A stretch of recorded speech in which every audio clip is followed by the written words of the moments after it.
Mein Name ist Kati, ich bin 24 Jahre alt und lebe seit 7 Jahren vegan.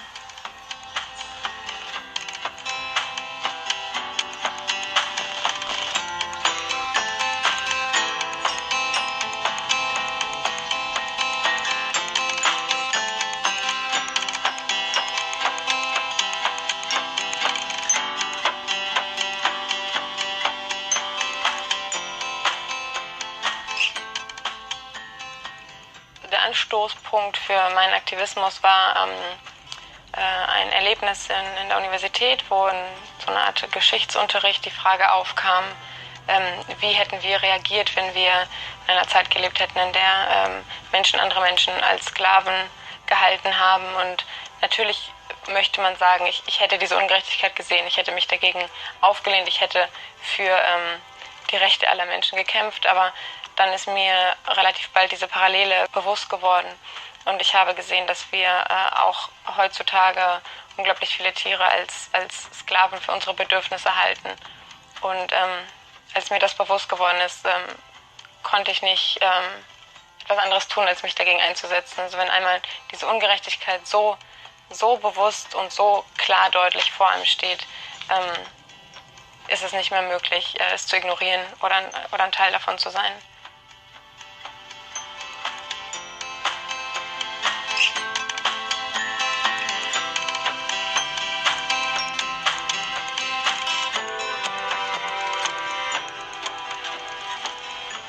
So ein Kälbchen aufwachsen zu sehen und diese Bindung zwischen Mutter und Kälbchen und auch in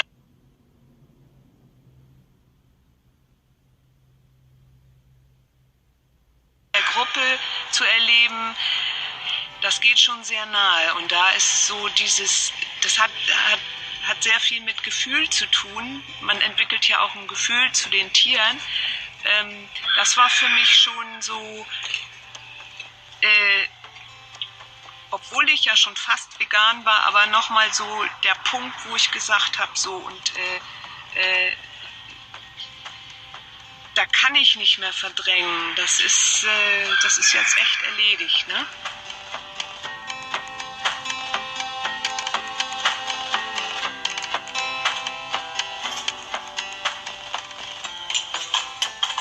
I guess it was 6 years ago. I was chatting with a really good friend of mine about veganism and, you know, how she was vegan, and she asked me a couple questions that I couldn't answer. She's like, well, what's the difference, one question in particular, what's the difference between your dog, the Reverend, who I absolutely adore, he's the best dog in the world, and a cow or a pig? And I didn't have an answer. I was like, well, I guess I'm vegan now. That totally makes sense. Like, there's really no difference between these animals. There's no reason to exploit one and love another. And, you know, I couldn't go on living, doing these horrible things to these wonderful creatures.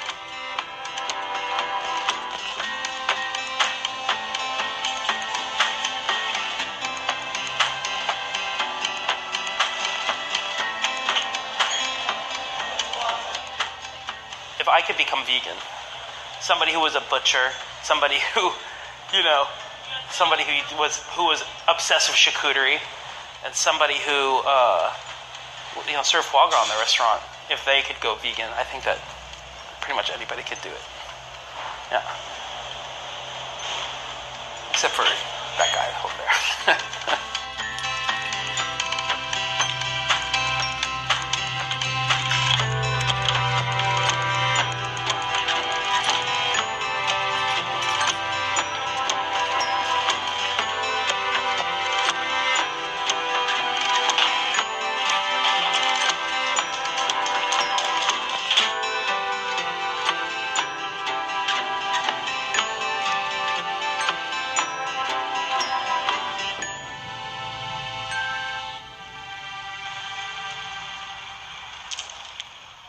The Vegan Society was actually founded in November of 1944.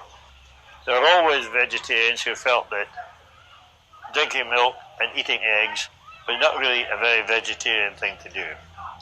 And Donald Watson was one of the leading proponents of non-dairy vegetarianism. He wrote a long article in a magazine called The Vegetarian Messenger. That article is almost as true today as it was in 1944. As a result of that article, Donald Watson organised a meeting in London, in High Holborn, right opposite the tube station, and 7 people decided to form a society and asked Donald Watson to run it. The term vegan was created by Donald Watson and his wife Dorothy in about 1944. The story is, and I got this from his own daughter, so it must be true, the story is that he and Dorothy, his then fiancée, were at a dance, and they were talking about various ideas for names. And one of them said, let's take the beginning and end of vegetarian. And that gives us vegan. And the other one said, oh, that's a good name.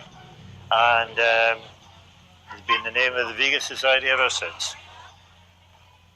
He then produced a small newsletter called Vegan News. He wrote most of the material himself, but he also invited other people to make articles. And he mailed this out himself to his subscribers. And he very quickly got as many subscribers as he could handle, because it was wartime and there were not too many people able to do it, plus restrictions on travel and postage and so on. He talks about living on a farm and seeing and hearing a pig being killed, and that started him on the road to vegetarianism. And in due course, he realised that the logical end of vegetarianism is veganism. No exploitation of animals at all. He was 94 when he died. When I saw him, when I interviewed him, he was 92, and he could have passed for a man 20 years younger. And he still, every year on his birthday at that time, he used to walk up one of the local mountains, and before they go out on the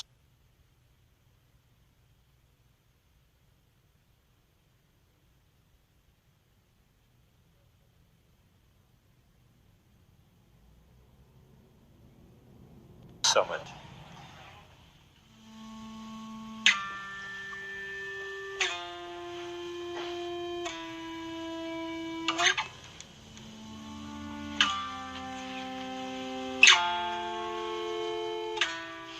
Auf das Thema Vegetarismus bin ich das erste Mal so richtig aufmerksam geworden, als wir in der Schule einen Film zum Thema Massentierhaltung gesehen haben.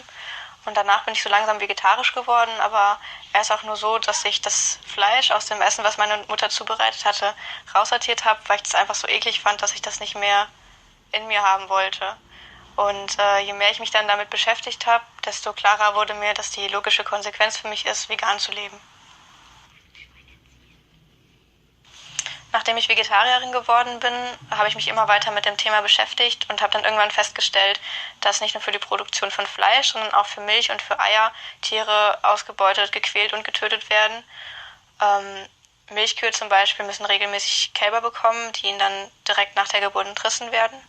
Und männliche Küken werden direkt nach dem Schlüpfen zerschreddert oder vergast, weil sie für die Eierproduktion einfach nicht gebraucht werden. Deswegen hat mir das dann irgendwann nicht mehr gereicht, einfach nur kein Fleisch zu essen und dann aber das Leid der Tiere für andere Produkte zu akzeptieren.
Offene Befreiung ist ein Weg, um Tieren zu helfen, die heute in unserer Gesellschaft benutzt und ausgebeutet werden.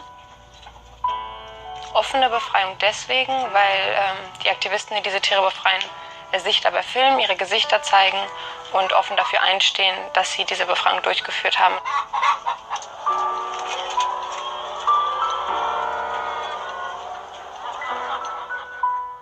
Ich habe keine Angst vor Strafverfolgung, ganz einfach, weil wir bei jedem Schritt, bei der Planung, uns ganz bewusst waren, was wir tun. Wir haben 6 Individuen aus einer Freilandhaltung rausgeholt, befreit. Ich glaube, dass die Befreiung legitim ist, besonders wenn eben ihr Leben bedroht ist, und das ist bei den Tieren der Fall, bei all den Tieren. Und wir haben jetzt eben 6 davon gerettet. Für uns ist es natürlich sehr schwierig, in so einen Betrieb zu gehen und nur in diesem Fall 6 Individuen mitnehmen zu können. Doch wir wissen, dass für diese Individuen sich alles verändert hat, und uns ist auch wichtig zu sehen, dass diese Tiere nicht durch andere ersetzt werden. Dem Betreiber wird nicht auffallen, dass diese Tiere fehlen. Also es sind tatsächlich 6 Leben gerettet worden, und gleichzeitig können wir damit erreichen, dass durch Aufklärung, dadurch, dass diese Bilder in die Öffentlichkeit gelangen, viel mehr Tiere vor diesem schrecklichen Schicksal befreit oder gerettet werden können.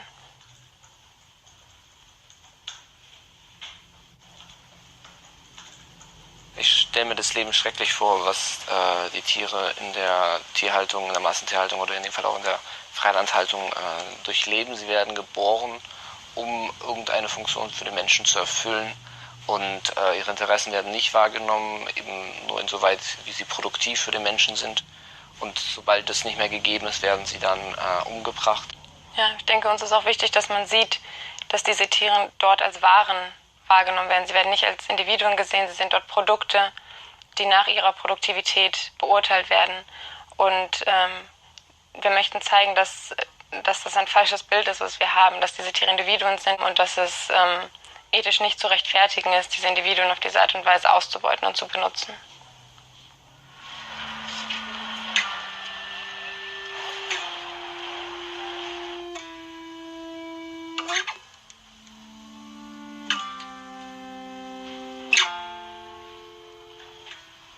Sentience is the bedrock of ethics. So the ability to feel things is the reason we have moral systems and ethics, and the reason why we should show concern for others. Because other animals are sentient, because they can feel, and because pain, I expect, is felt no differently to a dog or a mouse or a chicken than it is to a human. Mammals and birds, at the very least, are they're vulnerable to traumatic events in their lives. They have psychology. They have the ability to be stressed. And if you stress them chronically, that is for long periods of time, they start to break down. They show abnormal behaviors. They show changes in their physiology. Their brains actually change, the brain chemistry. This is known from humans, but it's also shown in a number of animals through studies, long-term studies. Also, if you just look at animals who are kept for long periods in small cages, such as in factory farms, you see the change in the behavior. You see what scientists call behavioral stereotypies, that is, repetitive, functionless behaviors. A pig who wants to be stimulated and enjoy life, the only thing they have is a little cage they can't turn around in. The only thing they have is a bar in front of them. They will fixate on that bar for hours, day after day, because it's about the only thing that can stimulate them, albeit not very much stimulation.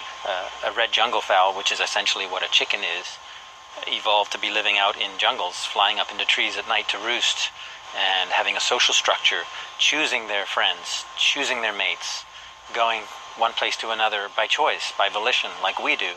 Put them in a cage, a crowded cage, and they can't do any of that. And so, not surprisingly, we see abnormal behavior, high rates of death, high rates of illness. Im Juni 2011 wurden 12 Aktivisten, Tierrechtsaktivisten in Spanien, darunter auch von Igualdad Animal und Animal Equality, verhaftet und in Polizeigewahrsam genommen. Diverses Material wurde beschlagnahmt, darunter auch wertvolles Material, Recherchen, die sie durchgeführt haben. Am Tag der Verurteilung hat der zuständige Richter vor laufender Fernsehkameras die Aktivisten als Ökoterroristen bezeichnet. Also der Richter, der eigentlich neutral zu sein hat. An dem Beispiel wird eben schon deutlich, dass es sich hier um ein politisch motiviertes Verfahren handelt. All of the activists that are part of this court case were not only arrested and spent 5 days in jail, 3 of these people also spent more than a month in prison. Our phones were tapped, we were followed by the police, and we were questioned severely by the police the day of our arrests.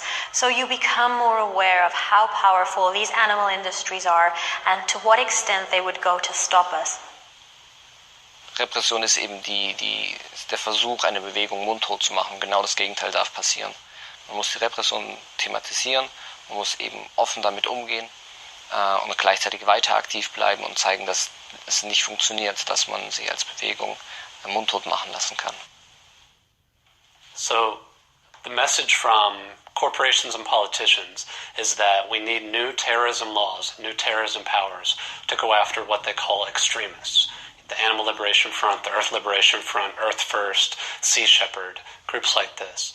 Increasingly, though, they're moving even beyond what was already an outrageous misuse of terrorism powers to go after groups that don't even break the law, who, at the very worst, are conducting undercover investigations and exposing what happens behind closed doors of factory farms and vivisection labs.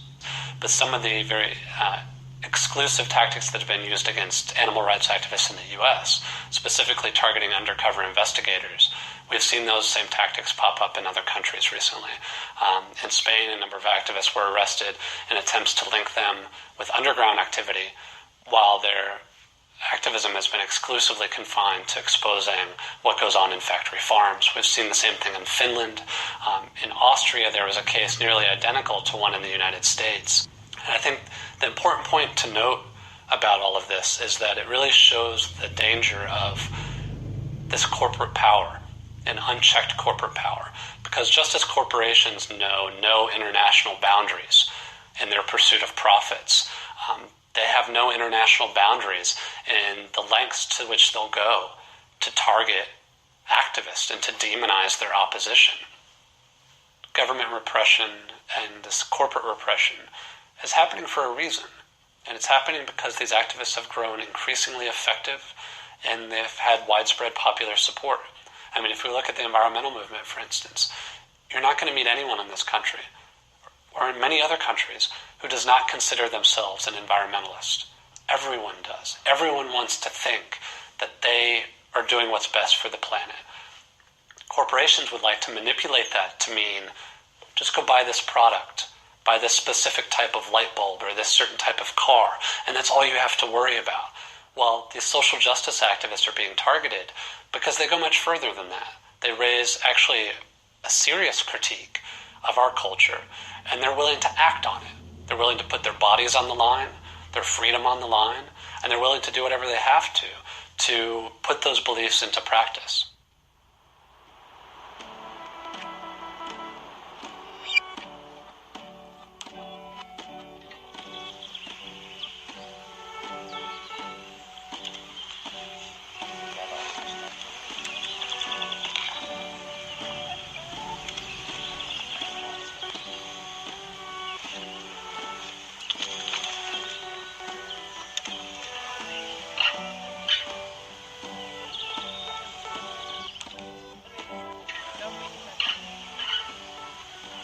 Die Hühner verbringen jetzt ihr Leben in Sicherheit auf einem Hof, auf dem sie von verantwortungsbewussten Menschen betreut werden und wo sie nie wieder Angst um ihr Leben haben müssen.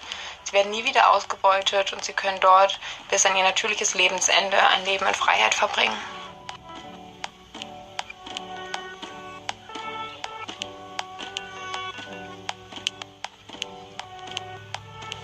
Für mich ist Aktivismus ein grundlegender Weg, um soziale Ungerechtigkeiten zu bekämpfen. Ich kann mir nicht vorstellen, etwas anderes zu machen. Und ich hoffe, dass mehr und mehr Menschen auch den Willen verspüren werden, gegen solche sozialen Ungerechtigkeiten aktiv zu werden und sich einzusetzen und offen dagegen auszusprechen, was momentan in unserer Gesellschaft passiert. Ich habe den Satz gelesen, Aktivismus ist die Miete, die ich zahle, um auf diesem Planeten zu leben. Ich finde, das trifft es ganz gut. Es gibt so viele schreckliche Dinge, die einfach tagtäglich passieren. Dazu bin ich in einer sehr privilegierten Position als Mensch hier in Europa, dass ich einfach denke, es ist eine Notwendigkeit, direkt einfach zu helfen und auch Veränderungen, die nachhaltig ist, zu bewirken. The idea behind animal liberation is that we have excluded animals from moral consideration, and that this is really a prejudice, that this is something that in the book I call speciesism. It's not a term that I invented, I took it from Richard Ryder, but that speciesism is in some ways similar to racism. That is, that we build a kind of a moral ideology to justify us being the most important. And so just as the really crude racists of the 18th century said, well, we are superior to Africans in various ways, and so we justified in capturing them, in selling them as slaves, using them as means to our ends. So although we've got rid of that idea, of course, we still have a somewhat similar idea to another class of beings who also have interests. They're not the same as us, but they have interests as we do. But when you think about it, why should just being a member of a certain species give you a special right to life that being a member of some other species, let's say Pan troglodytes, the chimpanzee, does not give you? That doesn't really make any moral sense. So I use the term person for a being with a certain kind of cognitive capacities, certain kind of awareness of themselves as existing over time. And I think that may bring with it a special kind of moral status that simply being a member of the species Homo sapien doesn't have.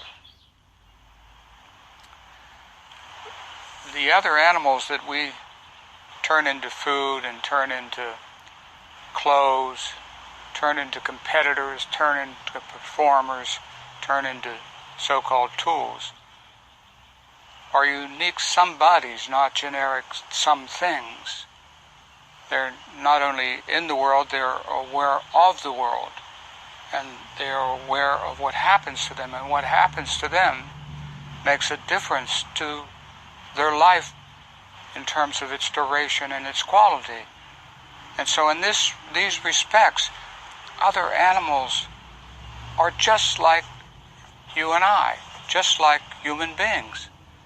We're in the world, aware of the world. What happens to us matters to us. And so it's a simple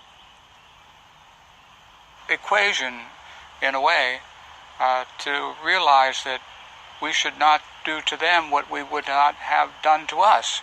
Not turn them into clothes, not turn them into food, not turn them into performers or competitors, not turn them into tools. So when all the dust settles, the idea of animal rights comes to that. And the idea is simple.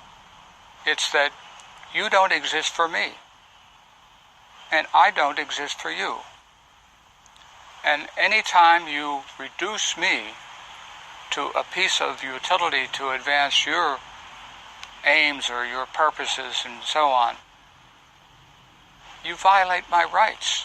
I have a right to be treated with respect. I have a right not to be harmed unnecessarily. I have a right not to be killed. If people have cats or dogs, they'll understand clearly what I mean. It's not like when you come home today, your cat or dog is a completely different creature than they were before you left. And it's not like they're going to be a completely different creature tomorrow when you awake.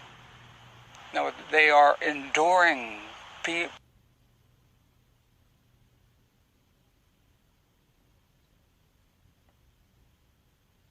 presences in the world. They not only are alive, they are the subject of a life. They carry this psychological complexity through time with them. which underscores the idea that they retain their identity over time. So it's, again, a matter of our sitting back and understanding that fundamentally they are like us and we are like them. The idea that it is all right to kill and use animals as long as they don't suffer is problematic in a number of respects. That idea goes back to the 19th century. It goes back to actually the foundation of the animal welfare movement in Britain, because it was the idea of Jeremy Bentham and other people who were leading spokespersons of that movement, that animals didn't care about whether we use them. They only cared about not suffering. They did not have an interest in continued existence. They weren't self-aware. Now, this idea, it reemerges in Peter Singer, because that's Peter Singer's view, basically. Peter takes the position that animals, with the possible exception of the non-human great apes or dolphins, they're not self-aware. They don't have the self-awareness that we have, and therefore they don't have an interest in their lives. They don't care that we use them. They only care about how we use them. Now, I think that that's crazy. I mean, first of all, I think that that's wrong. To say that animals that are sentient, any animal, I don't care what animal it is, to say that any animal that is sentient does not have an interest in continued existence is crazy. It's like saying that beings that have eyes have no interest in seeing. Sentience is a means to the end of continued existence. It is a characteristic which evolves in beings for the purpose, and it serves the purpose of helping them to continue to survive by identifying substances and situations in their environment which are dangerous to them and noxious. I used to use the concept of animal rights until by the late 1990s. It was becoming patently obvious to me that it was meaningless. And it was becoming patently obvious to me because meat producers were talking about animal rights. Once a meat producer is talking about animal rights, you know the concept has become meaningless, right? So I stopped using animal rights because it was meaningless. And I thought, well, what is it? What is the concept I'm trying to get people to focus on? And the concept is abolition. I think we should pursue the abolition of exploitation, not the regulation of exploitation. We ought not to spend resources, time, energy, money on larger cages or regulating animal exploitation. We ought to be promoting the abolition of exploitation. And again, I've been on happy farms. I've been in supposedly better slaughterhouses. I mean, I've seen this stuff myself. It doesn't matter whether they had the best lives in the world. Killing an animal so you can eat the animal or you can wear the animal is wrong. You know, and I don't care. I mean, I don't care how humanely. I mean, obviously, it's worse to torture them more than to torture them less. But the bottom line is, you know, if I said to you, well, gee, you know, I guess it's okay on that theory for me to sneak into your bedroom tonight while you're sleeping and put a bullet through your head. If I did it right, you wouldn't know what hit you. You wouldn't suffer at all. You would just be dead. Would that be okay? Well, most people would say no. Why? You're not suffering.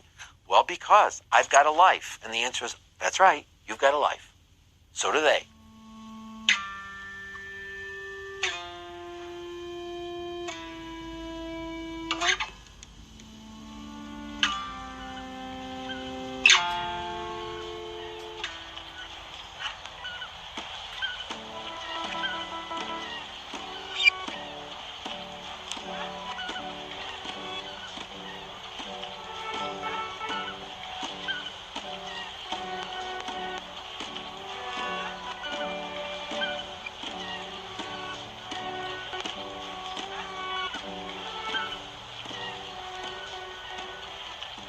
Ich bin hier schon seitdem ich denken kann auf dem Hof, also ich bin hier geboren, habe gesehen, wie meine Eltern hier Landwirtschaft machen, habe dann auch jahrelang hier Landwirtschaft gemacht. Erst so, wie meine Eltern das gemacht haben, dann habe ich 20 Jahre lang biologisch gewirtschaftet. Also vor 10 Jahren habe ich beschlossen, diese Art der Landwirtschaft nicht mehr weiterzumachen. Also bin dann über Umwegen dazu gekommen, den Hof hier weiter zu bewirtschaften, zu betreiben als Kurhaltesheim oder Lebenshof für Tiere.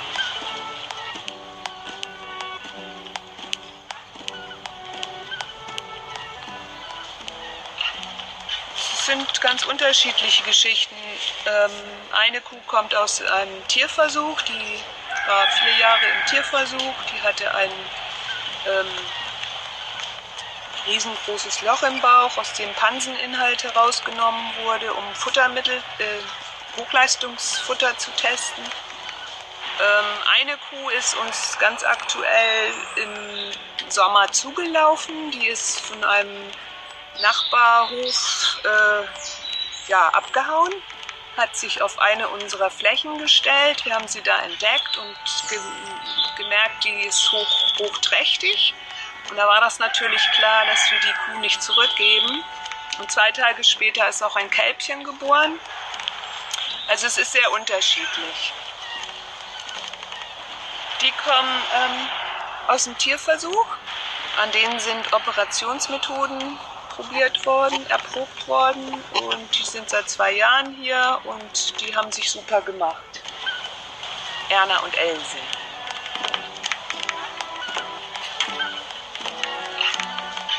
Eine Geschichte, das war die mit der, wie hieß sie noch? Cecile. Cecile, erzähl mal. Cecile war eine junge Frau, die wollte hier eine Ausbildung machen, konnte es aber überhaupt nicht verstehen, dass dann immer wieder die Kühe, wenn sie dann keine Leistung mehr brachten, geschlachtet werden mussten.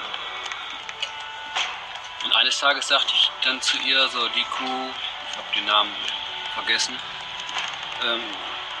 die wird morgen geschlachtet. Warum wird die Kuh morgen geschlachtet? Ich sage, ja, aus dem und dem Grund. Wir brauchen sie nicht mehr, sie kostet uns jetzt nur noch Geld und jetzt gibt keine gute Milch mehr, sie muss jetzt halt geschlachtet werden, sie muss weg. Das konnte sie überhaupt nicht verstehen. Nein, doch die Kuh nicht, die muss hier bleiben. Ich sage, nein, das geht nicht. Kommt überhaupt nicht in Frage, sie wird morgen geschlachtet, Punkt. Ich bin der Chef und ich entscheide nun, dass sie morgen geschlachtet wird.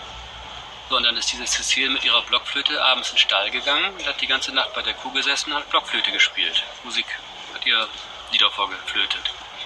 Und am nächsten Morgen, nach dem Frühstück, sind wir dann mit der Kuh zum Schlachter gefahren. Wir haben im Nachbardorf, war so ein Dorfschlachter. Und da ist sie dann mit ihrer Blockflöte dabei gewesen, wie die Kuh aus dem Hänger in den Schlachtraum geführt wurde. Und so lange, bis dann der Schlachter mit dem Bolzenschussgerät kam und diese Kuh getötet hat. So lange wurde ihr dann Blockflötenmusik vorgespielt. Ja, früher musste ich ja einfach das ausblenden, nicht? Dass ich sie gerne mochte. Das ging einfach gar nicht anders. Ich wollte ja Geld verdienen, aber ich musste Geld verdienen. Und jetzt sind das schon Kameraden. Man freut sich, man unterhält sich, man redet mit denen. Man redet mit einer Kuh genauso wie mit einem Schwein oder mit einer Katze oder mit einem Hund. Da sehe ich überhaupt gar keinen Unterschied. Die sind irgendwie haben alle ihre Qualitäten. Freuen sich, wenn ich mich mit ihnen unterhalte. Erzählen mir auch was. Das ist irgendwie ein ganz tolles Zusammenleben.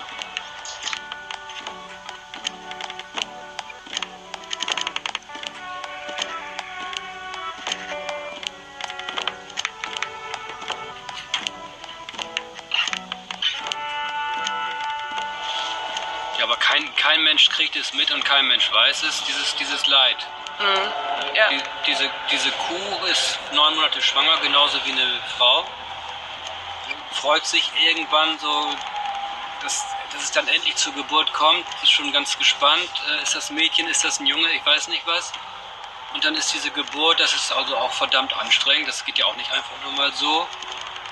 Dann ist das endlich geschafft, das Kind, das Baby ist da und schwuppdiwupp wird es weggenommen. Und die Kuh leidet mit Sicherheit genauso wie eine Frau leiden würde, wenn man ihr Baby wegnimmt. Und das wird komplett verdrängt, verschwiegen.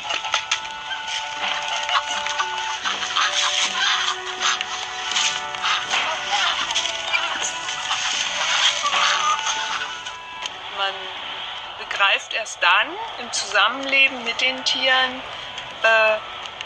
wie unterschiedlich jedes einzelne Tier ist und was sie an Bedürfnissen haben. Und wenn dann die Agrarlobby behauptet, eine Kuh ist glücklich, wenn sie oder ein Huhn auf so und so viel Platz steht, dann können wir einfach hier zeigen, dass es die große Lüge ist. Ne? Und wenn wir die Tiere in Ruhe lassen, die brauchen uns auch nicht, dann stellen wir fest, dass sie Freundschaften pflegen. Kühe zum Beispiel leben eine lebenslange Freundschaft. Da gibt es bestimmte Rituale, Leckverhalten. Das ist ganz, ganz wichtig für die, wie sie sich unterscheiden. Es ist oft auch sehr menschlich. Es gibt Tiere, die freunden sich nicht an, die gehen sich aus dem Weg. Es gibt intelligente Tiere, es gibt wie unser Ochse Martin zum Beispiel, der ist ein bisschen schluffig drauf, der ist immer so zuletzt, der findet so den Anschluss nicht und das ist interessant. Also einfach zu sehen, es sind nicht Tiere oder Gruppen von Tieren, sondern es sind einzelne Wesen, die sehr unterschiedlich sind, wie wir Menschen eben auch verschieden sind.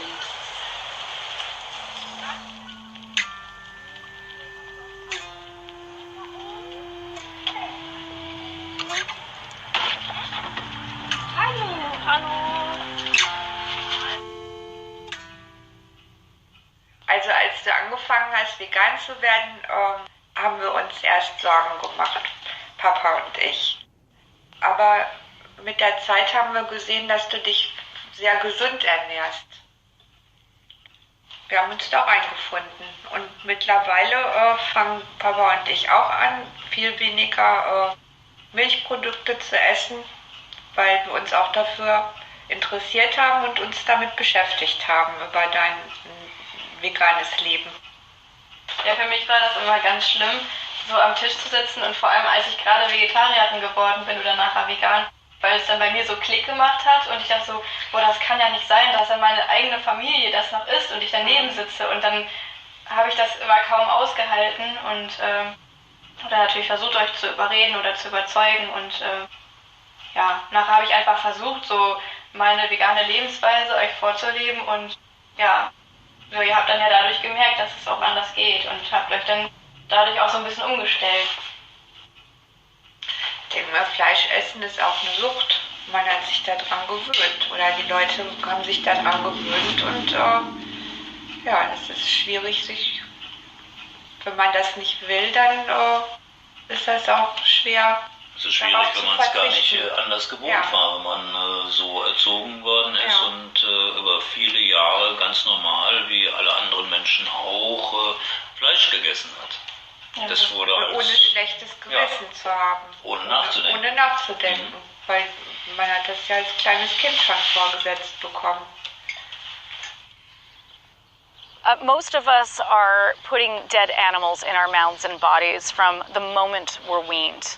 And most of us are conditioned never to stop and question and think about what or whom we're putting in our mouths and bodies. Carnism is the invisible belief system that conditions us to eat certain animals. Carnism is essentially the opposite of veganism.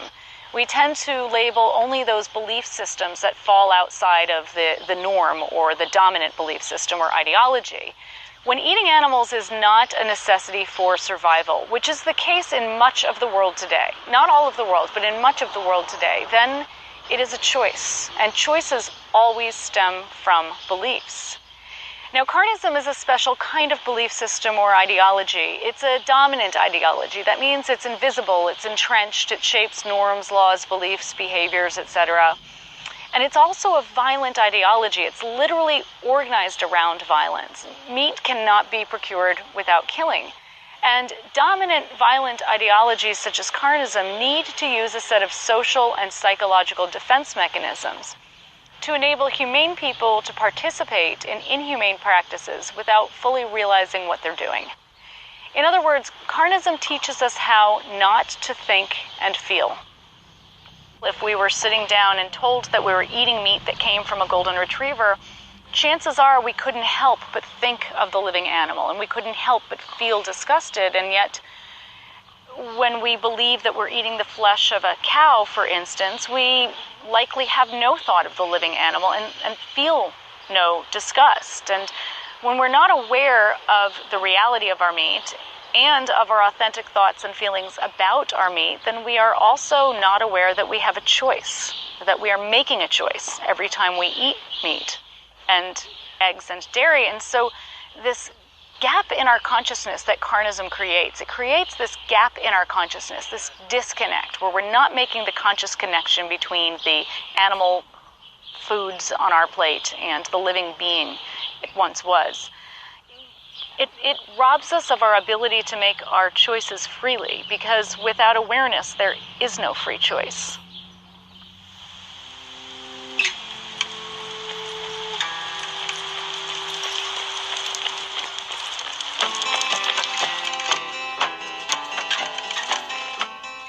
Ich denke, dass ich mich gesünder ernähre, seit ich vegan geworden bin, weil ich mich von Anfang an sehr mit meiner Ernährung auseinandergesetzt habe und viel bewusster darauf achte, welche Lebensmittel ich konsumiere.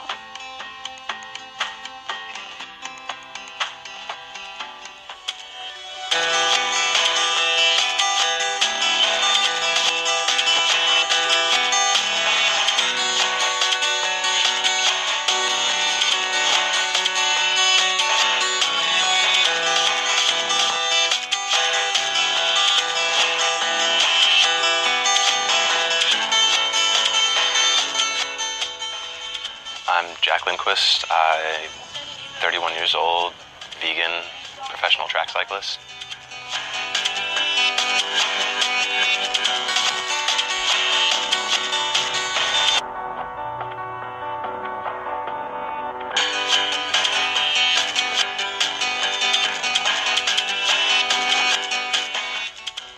I've always just wanted to go out and ride my bike. It's just a really fun experience for me all the time.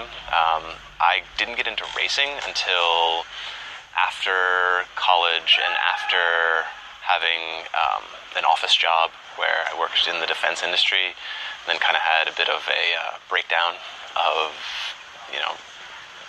kind of a moral dilemma of dealing with doing all of this horrible stuff, making these horrible machines that kill people. I just wanted to get away from that, and then so I got into bike messengering, and from there I got into bike racing. Before I started track racing, I was really into ultracycling and endurance cycling. I've moved from the longest possible cycling discipline to track sprint cycling, where instead of riding for hours and days at a time, I ride for 10 seconds or less.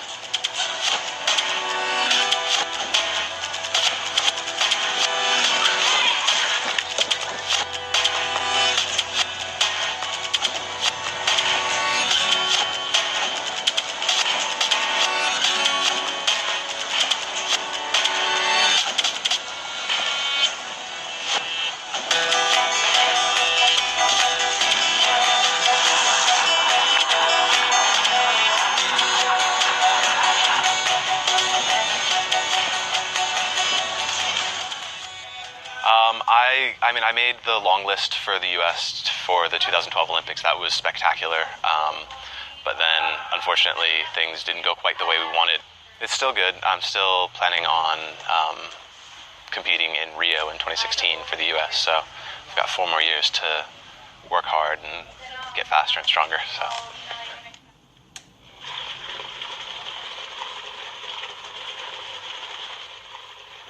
I am so active and train so hard that I have to eat a ton of food.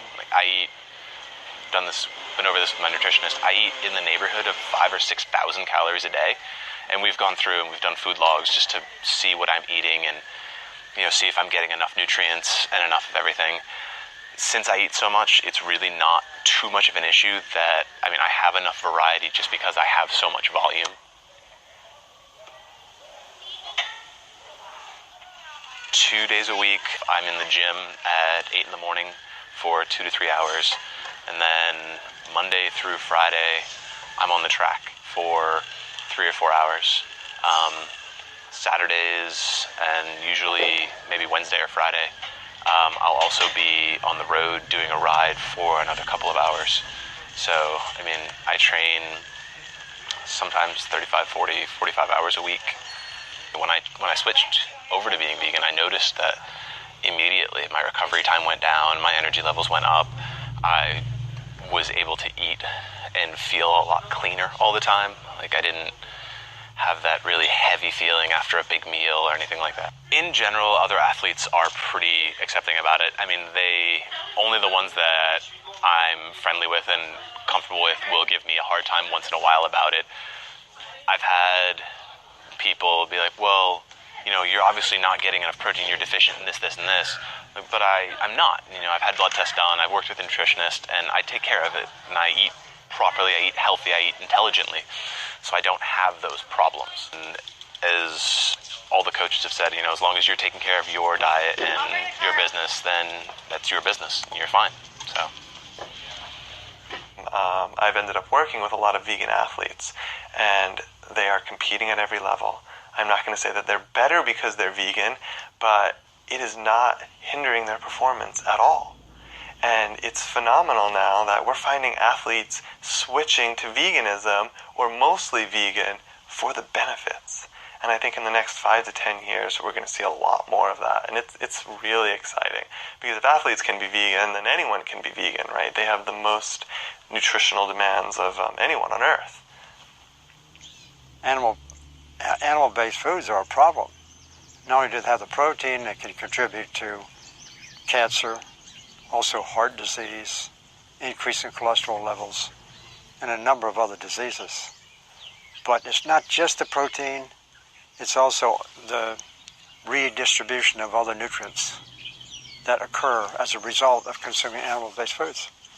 And so what we see in the Western countries, and we see this in countries that have high rates of cancer and high rates of heart disease, what we see is that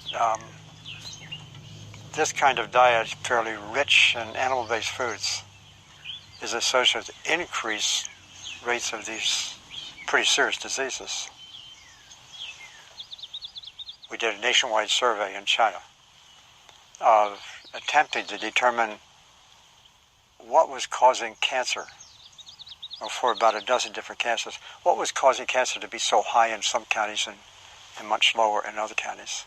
And so we surveyed a total of 130 villages all over China, measured lots of different things, in a total of 6,500 people. And the results that we got was comprehensive, huge amount of data. Standing alone, this is something that's been misunderstood. Standing alone, those findings, those results are not sufficient, could not be sufficient to justify the things I'm saying. They're supportive of that. It's a very important point. It was an interesting and quite a fascinating study to do that. And so we got some ideas that, for me, when I took that information and combined it with what we were already knowing and combined it with also some other kinds of information that is of a historical nature already in the scientific literature, you put that together. I thought, wow, this is one heck of a story. So we wrote the book, the China study. So the Academy of Nutrition and Dietetics has position papers on various topics within nutrition, and they have a position paper on vegetarian diets. And the most current one is from 2009, and it looked at all of the research.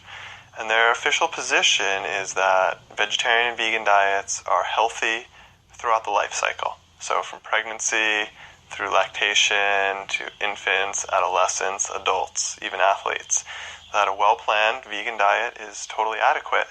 And they even go beyond that and say that vegetarians have lower risks of every major chronic disease. So heart disease, cancer, type 2 diabetes, all of those. And they say this very clearly within their position paper. Animal protein, specifically milk protein, has been used most often to demonstrate this effect. But it actually has been shown in human studies to elevate blood cholesterol levels. And when that happens, as cholesterol starts going up, then we start getting these lesions, these pathological lesions in the vessels that ultimately lead to atherosclerosis or heart disease. The whole animal protein question, as opposed to plant protein. We need protein, obviously, but plants have all the protein we need. I think veganism is very healthy. If we look at all of the major health organizations in the United States, you know, their specifics, maybe heart disease or maybe cancer, they are all promoting eating a plant-based diet. They say we should eat more fruits, more vegetables, more whole grains, more beans, more nuts, more seeds. They're all saying that. None of them are saying that we should ideologically be vegan, but they're saying that we should eat a mostly plant-based diet. And the difference between that and veganism is only a few steps. And so the question would be, are we not getting any nutrients if we totally eliminate the remaining animal products? And the answer, very clearly, is we can get all the nutrients we need just from eating plants. And so that evidence is there. That is clear. And we're now seeing a transition where not only is it adequate, but there are benefits to eating mostly or exclusively plants. One of the points I was making in the book, not altogether clearly, but hinting at it, is why nutrition has not been told before. Why do we misunderstand nutrition so much? Nutrition is a medical science, I think, but the United States is treated like quackery. When I was learning, in fact, nutrition is the single most important medical discipline of all. So nutrition, good nutrition, is not about preventing future disease. It's about treating existing disease. Now, if you want to know something that's controversial, that's it, because medicine, they claim, the medical world, they claim they're the ones treating disease. They're the ones reversing disease, and they can only do that by specific drugs. No, not true. We can do it far better with diet. I'm sure there are specific cases where it's not going to work. Somebody with really advanced cancer, for example, most of the cases it's probably not going to work. Or people who have some of the advanced diseases, in some cases, too far gone. It might not work. But I'm going to say that for the vast majority of diseases, I would bet my house that it'll work.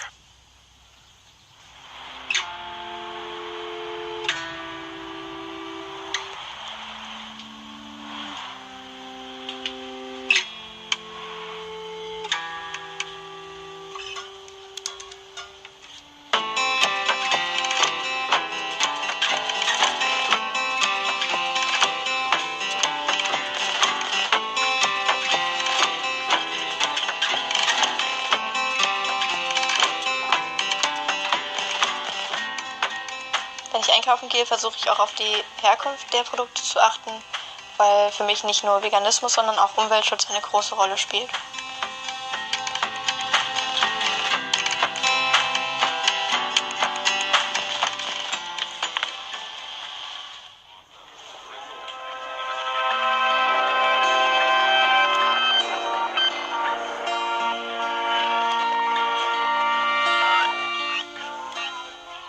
I was living at this house with all these people. I said, let's grow our own food, you know. So a few of us started doing it, and the idea was we would grow subsistence for ourselves. And the first year, we had so much extra food. 5 years later, we're at the farmer's market. We grow for ourselves. We all preserve food. And then sometimes when there's extra food, I'll sell it to People's Food Co-op, or Erin's from Portobella's bought some. This year we made a commitment to start transitioning the farm using veganic practices. Yeah, it's the idea that you're not bringing in any animal manures, planting cover crops a year or 2 years in advance, and tilling that and building that soil, so it takes a lot of planning. We got peas in here, snap peas, snow peas. Right now, a lot of tomatoes, peppers, eggplants. We have potatoes in here we call it chit-in, where we're growing the sprouts before they go in. Rhubarb. And then what else? Goji and sea berries? Yeah. goji and sea berries. Last year we had 1 goji berry. And we're a certified organic farm. We can use manures that come from factory farms. And as most of us know, factory farms, the animals are given antibiotics, all kind of chemicals. So that's then coming through into their, the manures. And a lot of farmers are using blood meal. We did make the commitment to not use blood meal. Blood meal is basically all the blood from the slaughterhouse floor that's then, they cook it and they dry it and it turns into a powder. Once you start telling people, even meat eaters, when I talk to them about blood meal, and nearly most farmers don't want to talk about it.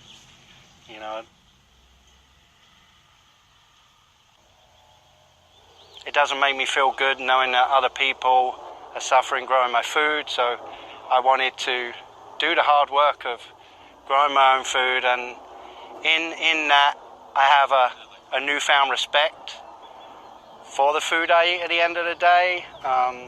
To me, vegetables, because I love vegetables, I love eating vegetables. Vegetables, I think, have always been my main course.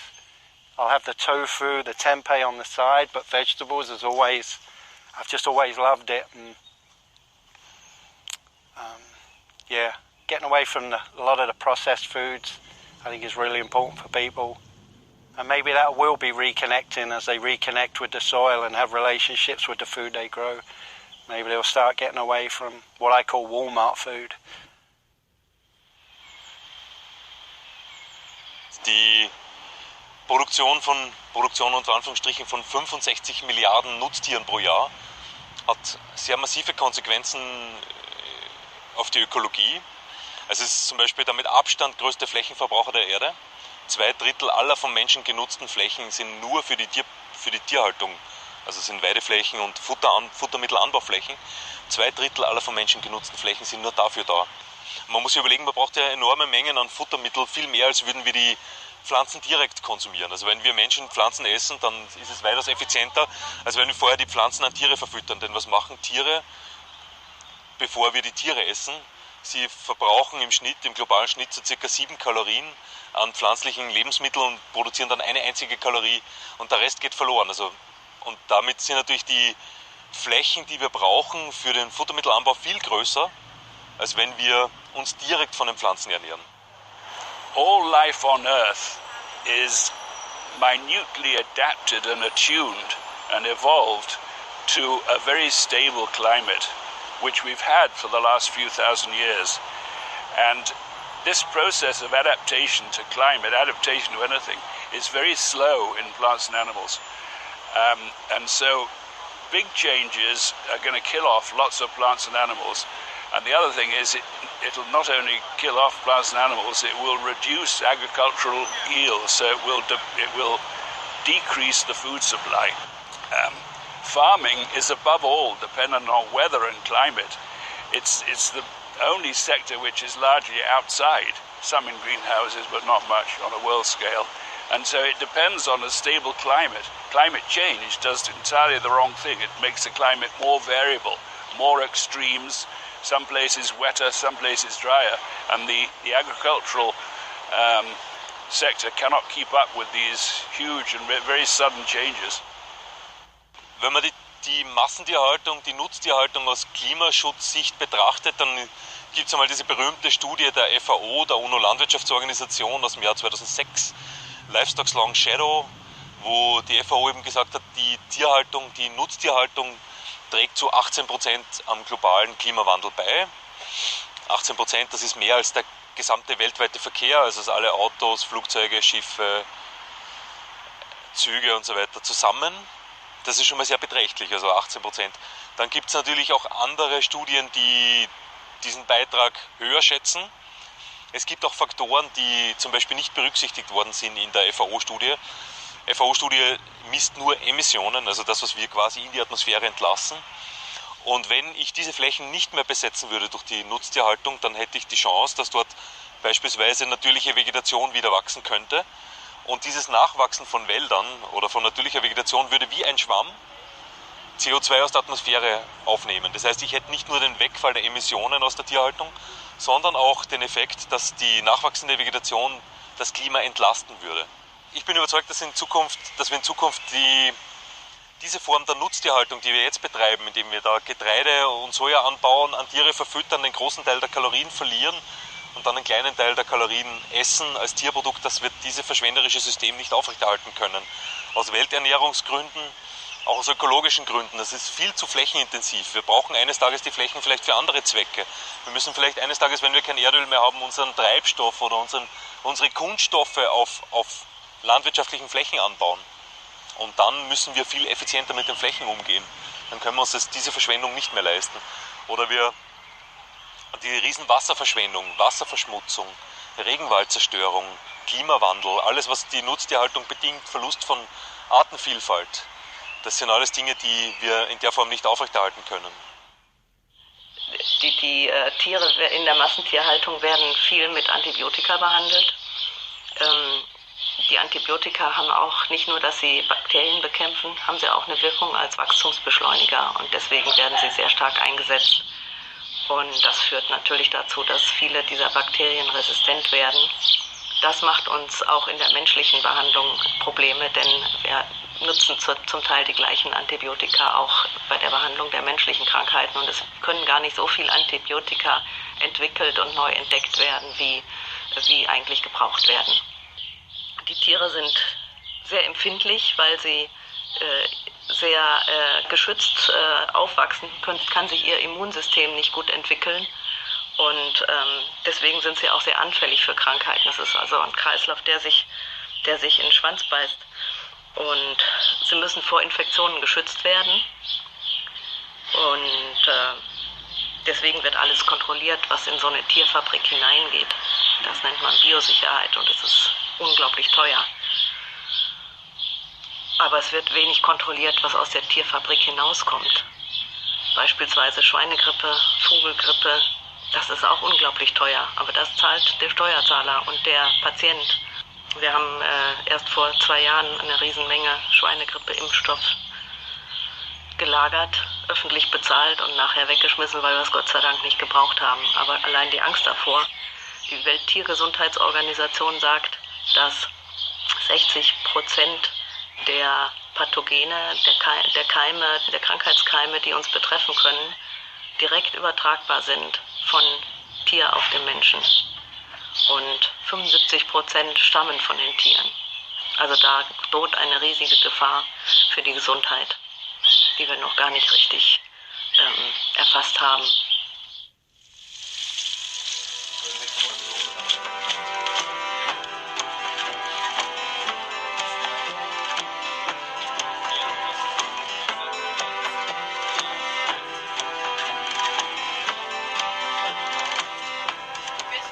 Ein Vorurteil war immer, dass ich mich nicht gesund genug ernähre, wobei man ja alle Nährstoffe auch durch rein pflanzliche Ernährung aufnehmen kann. Was ich sonst noch immer zu hören bekommen habe, war, dass Veganer ja gar nichts mehr essen können, aber man kann eigentlich alle traditionellen Gerichte auch vegan zubereiten.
I started working in kitchens when I was about 17 years old.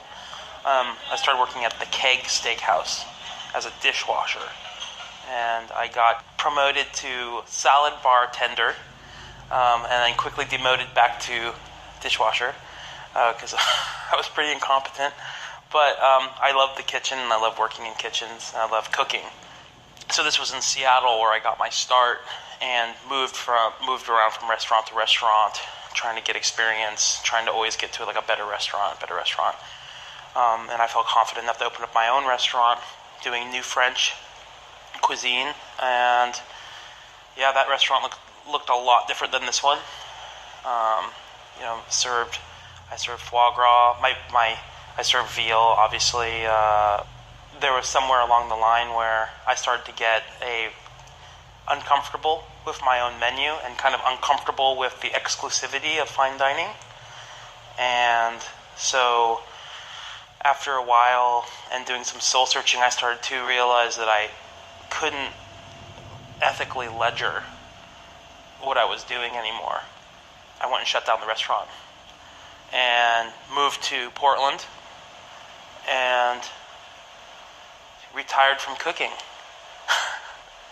I remember I was eating a pizza. It was like some, delivery crummy pizza that was like extra meat toppings and all the extra cheese toppings. So I'm eating it, and I started to think about what was going on with what I was eating. And I couldn't escape it, and it was just going through my mind. Like I was seeing in my mind like whole cows going into giant meat grinders, like in The Wall or something, And I went outside and I threw up. I threw it all up, and that purging was transformative. It was like, as I was retching, it was like a kind of an awakening moment, and I went vegan right then. And but I figured I was done with my culinary career. I didn't know anything about vegan restaurants or vegan cooking or.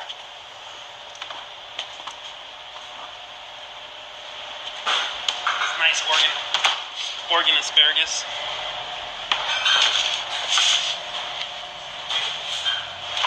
These ones are nice. The fiddlehead ferns. These are cool. And this is also really nice wild salad mix.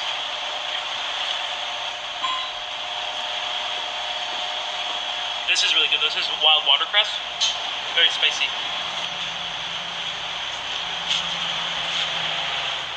We have this nice arugula. That's from Dancy Roots Farm. Handmade pasta we do, the strozza prezzi. Really nice kale.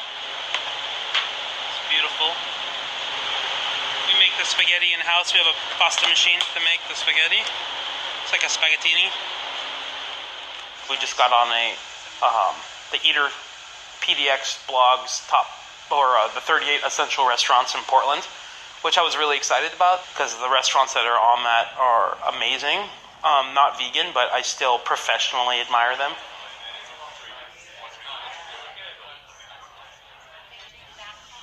We use as much local produce as we can. We prepare the things very simply, and we serve them very simply. We try not to be too fussy about our plating. I don't want to eat food that has pesticides and herbicides and poisons on it. I don't want to have food that's I want to have food that I feel like is safe for me and wholesome for me to serve to my customers.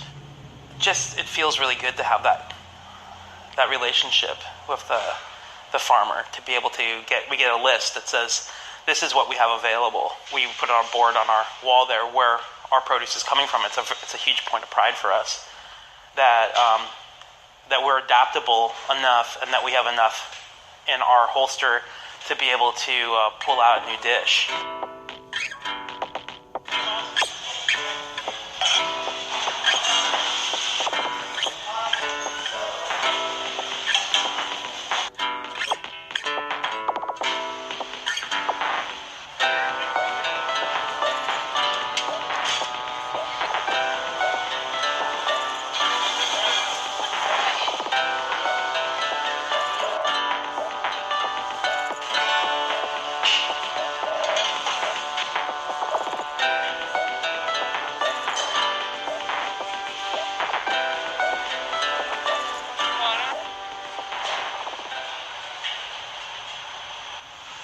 my relationship to food changed a lot after I went vegan. I mean, first of all, I stopped looking at animals as food and animal products as food, so that was an obvious huge change. But that's remarkable for me because I did butchery. I used to slaughter animals in the kitchen. Used to slaughter rabbits and things like that. So that was a huge change for me. And the catalyst for all that change was all the way back in Florida when I had a restaurant serving foie gras and stuff, because I just went into the transition of working in a restaurant to owning a restaurant and just doing what I was taught and shown. But what really happens is that when you own your own business and you're responsible for purchasing, producing, and selling a product, unless you're completely soulless, I mean, you're going to have a couple of concerns about what you are ultimately responsible for. Now you're no longer just a foot soldier in a kitchen. Now you're the boss, and you have to care about what you're doing. So when you take all that into consideration, then it becomes very real, and because it's your name on the bottom line.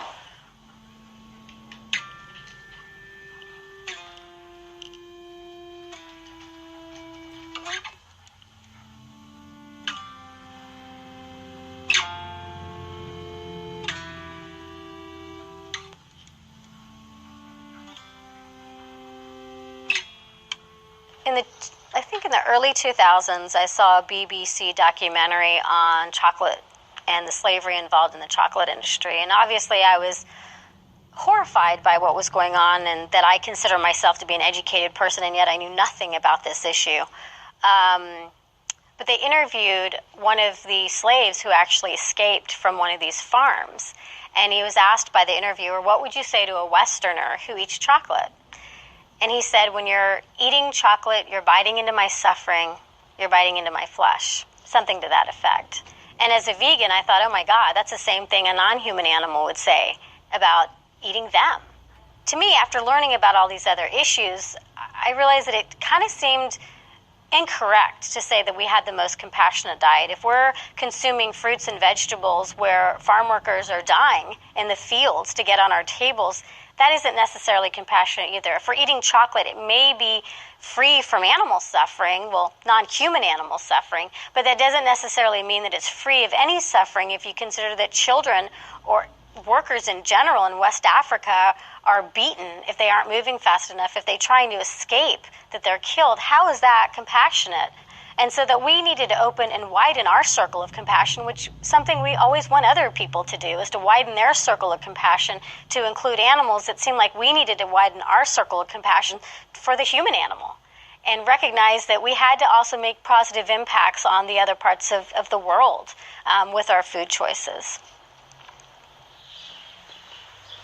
It's important to recognize that slaughterhouse workers and meat packers who are, clearly on the front lines of the slaughtering of animals are not bad people or are not sick people, for instance. They are human beings, individuals who are also victims of animal agribusiness in many ways. These are people who are arguably not attracted to this job because they're attracted to violence toward animals. In the United States, many of them are non-English speaking immigrants, documented and undocumented, who can't advocate for their rights, who work in a highly dangerous, death-saturated environment, and not surprisingly have been found to have high rates of addictions and post-traumatic stress. People on the killing fields, people in wars, people in zones of violence inevitably become desensitized to that violence. How could you not, as a coping mechanism?